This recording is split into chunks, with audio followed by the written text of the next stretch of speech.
Hello all, Project Wargaming here with a video on a new model that I just printed off. It took me a while. As you can see, this thing is pretty huge, very large model. It's actually from East Coast Ironclads, which you can find their models on Wargaming 3D. I believe I'll put a link in the description.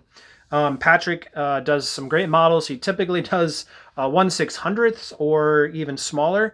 But I kind of had this idea that it'd be really cool to have a steamboat on the table for the Old West stuff. And so I reached out to him to, well, bug him and annoy him and see him if he would actually make a model. And so it's actually his 1 year anniversary of having his little side hustle there, I guess, for East Coast Ironclads. So he thought it would be a great project. So that's what he worked on. He worked on it over the last couple of weeks and then sent me over the files to print off. And it took me a while to print this off. So this is just to show off kind of what it is. Obviously, there's no way that I could have possibly printed this model on any of my resin printers.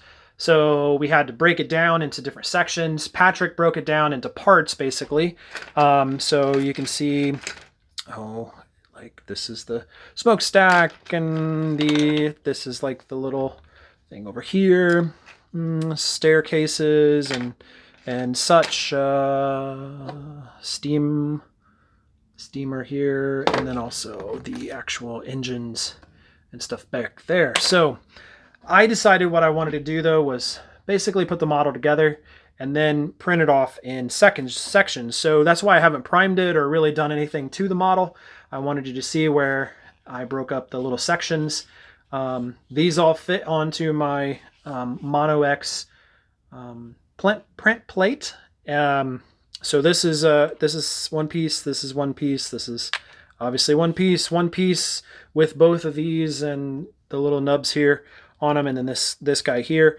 I went ahead and glued this together to do that, and then these I went in and added extra just so that when I set it down I can get it to set in there kind of properly and in its spots. So that is, of course, the roof.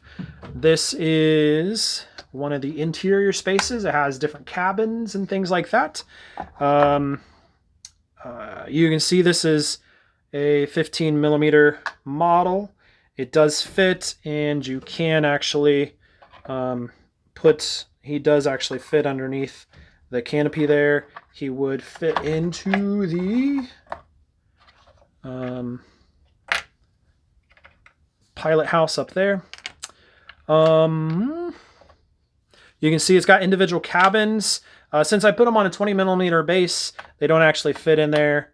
Does fit in the hallways and such, but it's good. And then underneath, it's got kind of the storage compartment. So this is actually the engine room.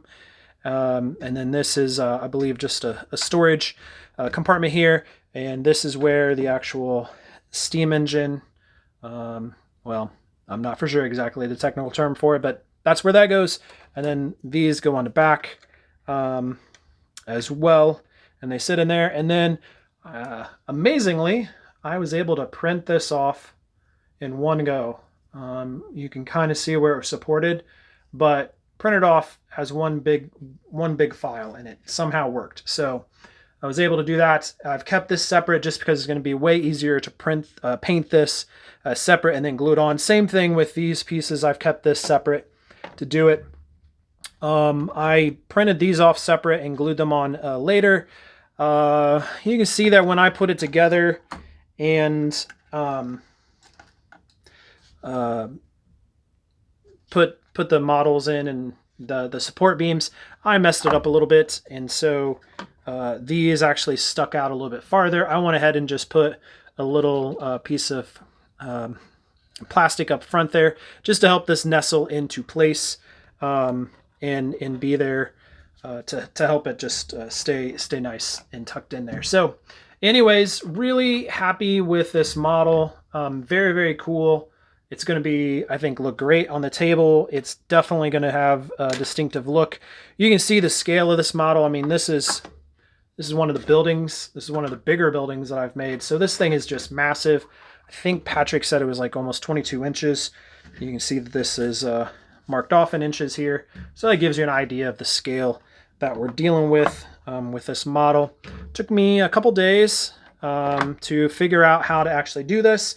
I did print these off kind of in one go in sections. And so what I did was angled these up 5% at a 5-degree grade, and then 2.5-degree grade short ways, so that it was cattywampus on the build plate, and then supported it underneath.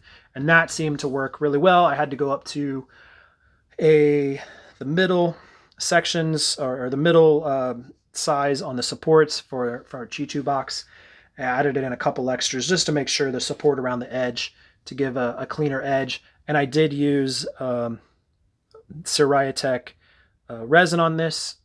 Some of it is, the top parts here are just fast, but then some of these down here I actually mixed in some tenacious, and you can see that it gives you a pretty good amount of flex there, so that it's less likely to break when you start playing with it on the table. So anyways, really excited to get this guy painted up, or gal painted up, I guess I should say, and get it on the table and use it in some games coming up. So that's it. We'll talk to you later.